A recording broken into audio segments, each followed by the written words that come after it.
Marami na ang ating alagang manok.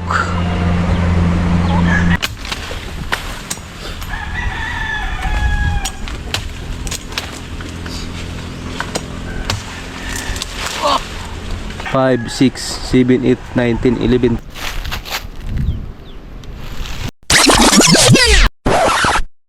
Yo, what's up mga boss amo?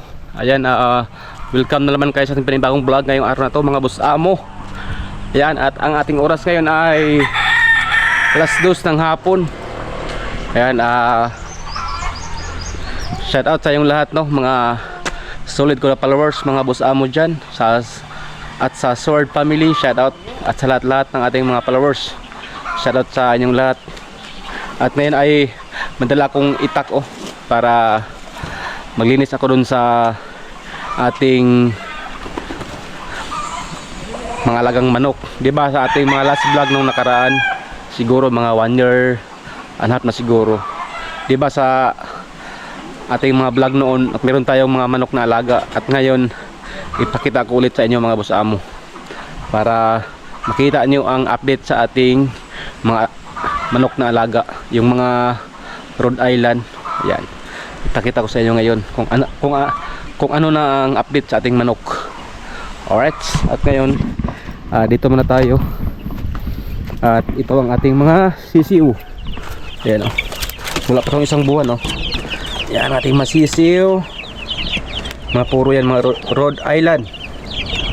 Mayroong Black Australorp at saka yung Red Rhode Island. Alright, yan. At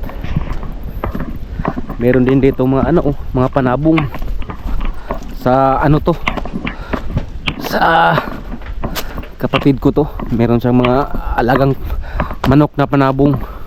Yan. Alright, at ito ang ating hagdan, di ba? Nung sa ating mga vlog noon, yung ating ginawa na hagdan. Ito medyo nasira na dahil hindi natin napasiminto, dahil wala tayong budget. Alright, yan. Grabe init. Woo! Grabe. Ganda ng view dito mga boss amo. Yan Uy, may tao dun sa taas yun sa puno ng niyog. Woo!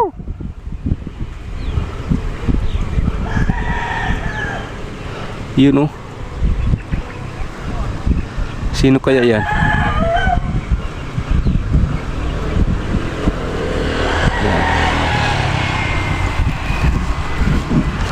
Yan, diba?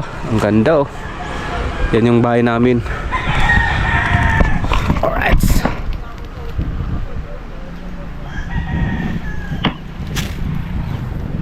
Alright. Yan okay.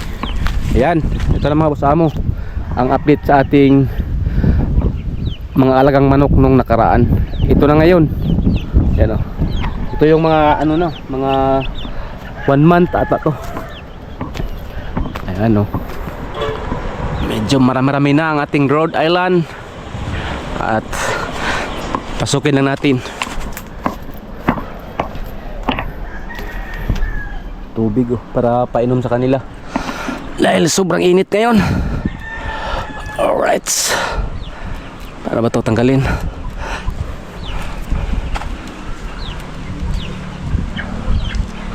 Yun. Alright,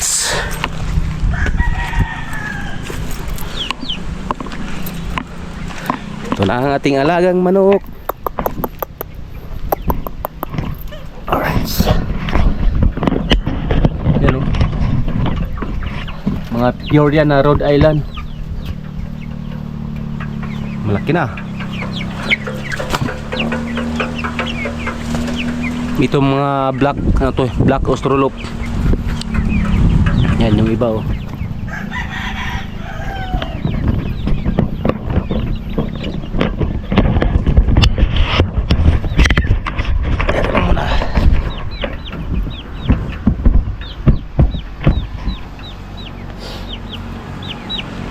May sipon tayo mga boss amo.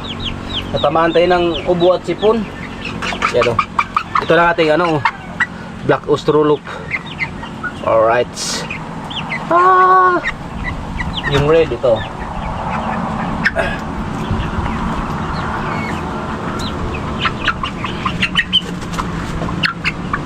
Ito yung red.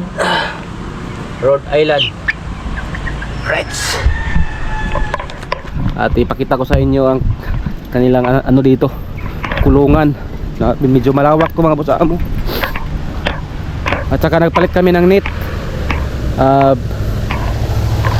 Di ba nung nakaraan medyo maliit lang ating ano net kasi doon pa yung mga manok eh.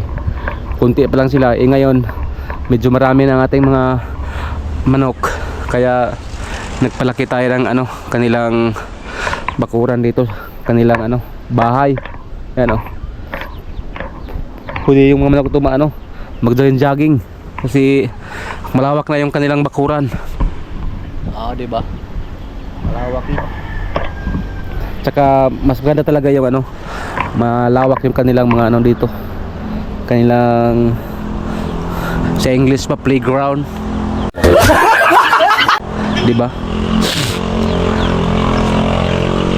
Pero tsaka andun yung ano, yung ating mga inahin.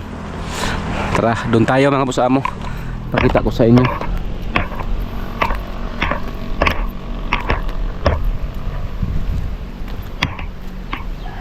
Diba, doon sa puno ng kahoy. Yan o. Doon tayo sa kabila. Ito yung mga ano, 1 month pag malaki na yan mga boss amo, pag ano na sila, mangingitlog na, doon na naman yan ilipat. Tapos yung doon na naman sa ano, sa kulungan doon sa baba, yung mga maliit, dito na naman yung ilipat pag ano na sila, malaki na. Kasi hindi pwede pag ano, sama-sama yung mga maliliit at saka ano, malaki, kasi sa pagpakain hindi magkakain ng maayos yung ano, yung mga maliit na manok. Kaya ano sila, naka-separate yung malaki at saka maliit. Ilak lang natin.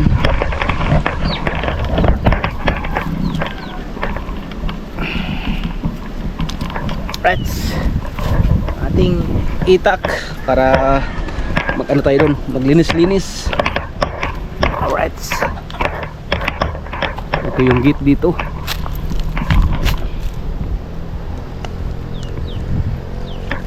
Okay, pasok.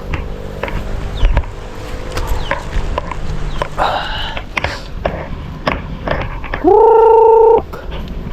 Kruk.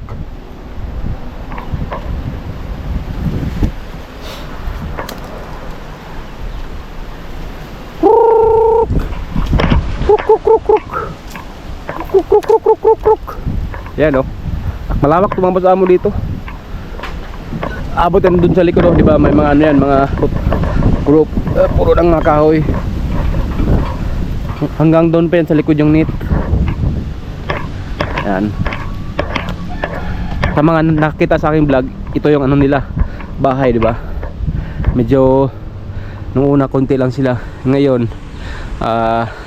nagsimula na sila ng itlog. Tapos meron tayong ano sa bahay, incubator. Kasi yung mga manok na to, hindi sila maglilimlim, di ba? Kaya ang ginawa namin, nagbili ako ng ano, ng incubator. Bali, meron akong ano sa bahay, 2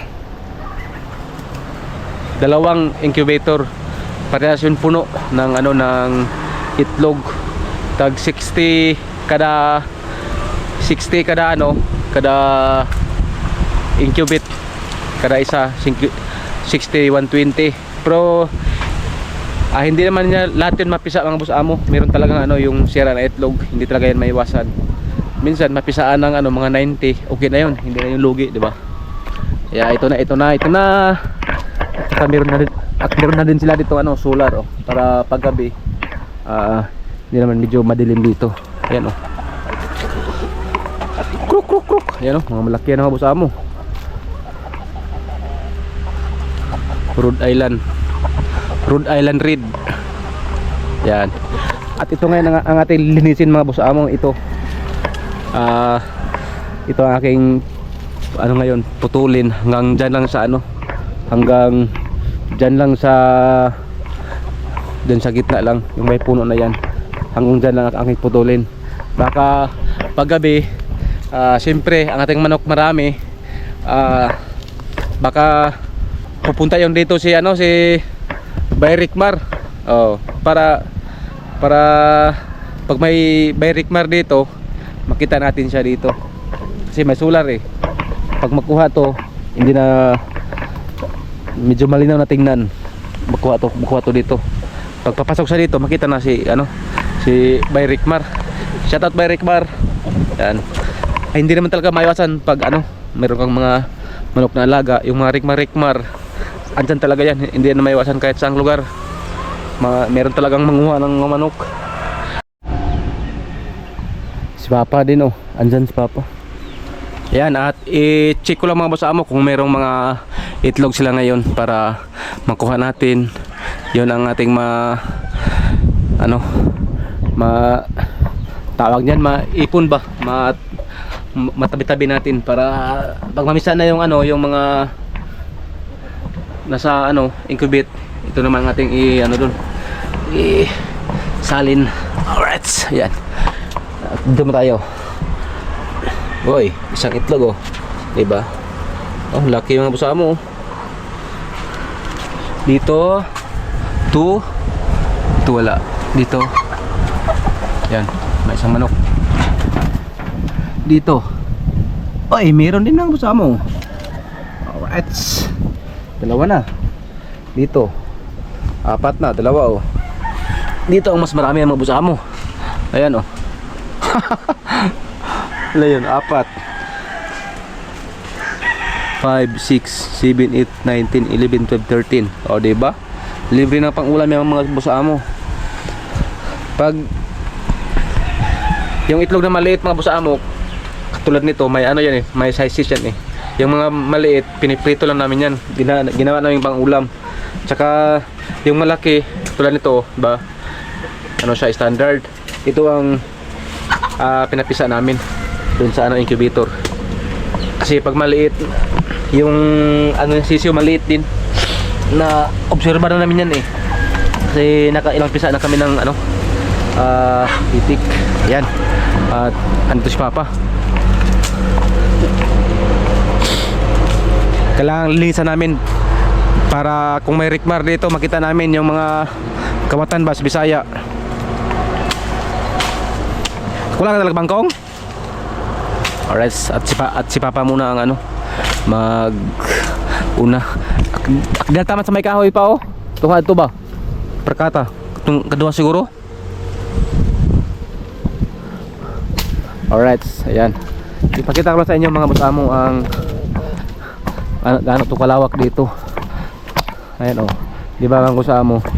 Hindi namin kinuha yung ano dito, yung mga kahoy-kahoy kasi yung ibang manok dyan sila sa ilalim nagpapahinga, di ba? Patay na yung mga yung damo-damo sa ano, sa ilalim. Ang naiwan yung ano lang, mga puno. Tutungaw yan eh. Di ba? Oo. Ito yung ano, simula doon. Punta dito. Yan oh, may net yan. Hanggang doon yan oh. Paikot doon. Oh, yung mga manok, nasa lalim yung mga manok. Ang saya-saya na nila tingnan. Ang ganda.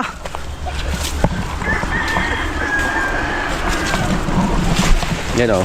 Ayun dyan sila oh. Sa lalim lang. Hindi sila mainitan.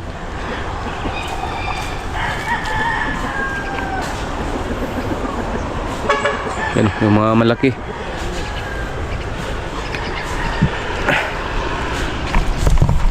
Alright.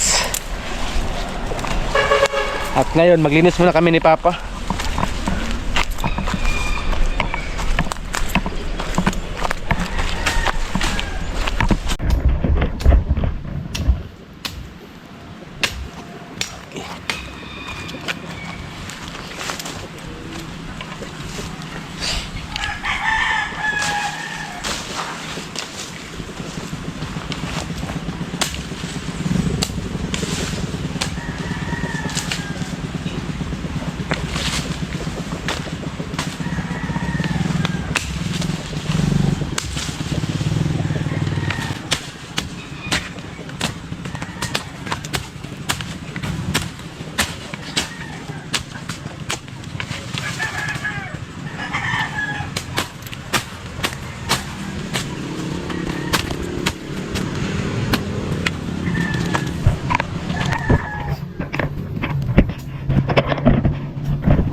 Yan mga boss amo. Hapla na. Ha? Oh, tapokon na yun niya baguman. Alright.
Diba, malinis sa mga boss amo.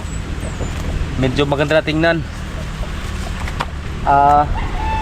Siguro yung ating kunin doon lang sana sa may likod ng puno nito. Yung dito lang malapit sa bahay nila ang ating alinisan. Kaya kasi pag may rikmar makita natin. Diba? Papa.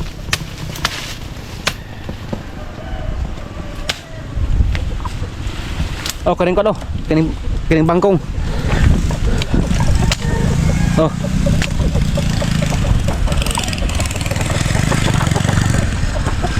Kaya mo kanina diyan na anak ko ah.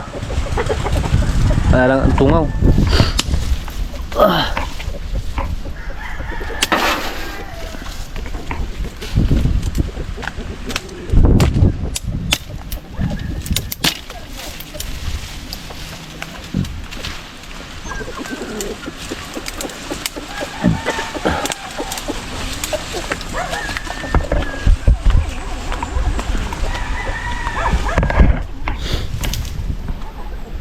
Kaya nga boss mo yung ano, laki oh.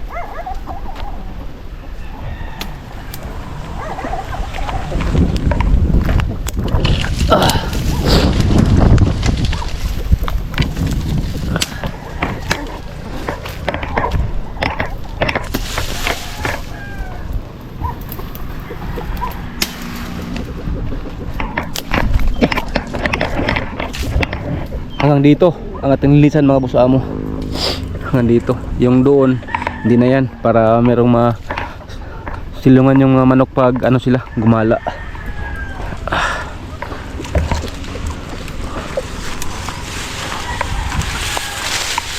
Ang ganda tingnan mga boss amo.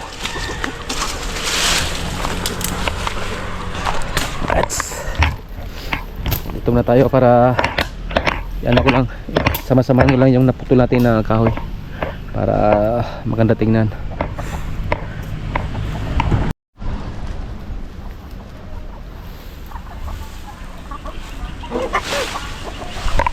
Yan oh.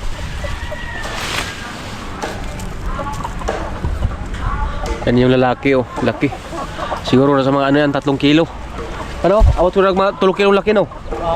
Sobra? Mga 4 na kilo pala yan. Marami yung ano yan at namin mga babae. Yung lalaki sa mga ano ata to. Mga ano na yung mga lalaki. Mga lapit 10.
Kunti na lang, kunti na lang. Wala ako ng anong kawit. Kawit Bisaya.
Alright mga boss amo, at ayan na oh. Tapos na nating nalinisan. Naputol na yung mga puno. Hanggang dyan lang. At saka doon ang ating tinira na puno para dyan sila magala-gala. Alright. Yan oh. Ito na sila. Alright, kuha lang tayo ng thumbnail dito sa ating mga manok. Yan oh.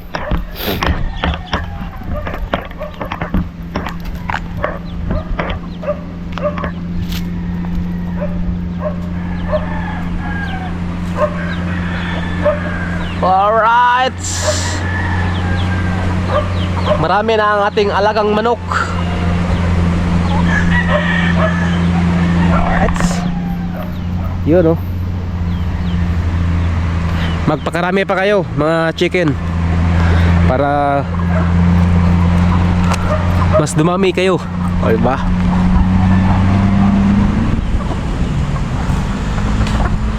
Yung mga maliliit andito.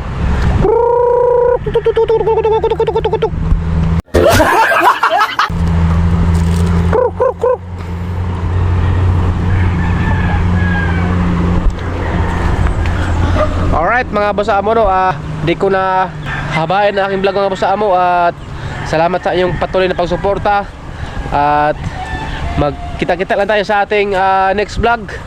Mag-ingat kayo palagi. I love you all. Bye bye mga boss amo. Bye bye mga chicken.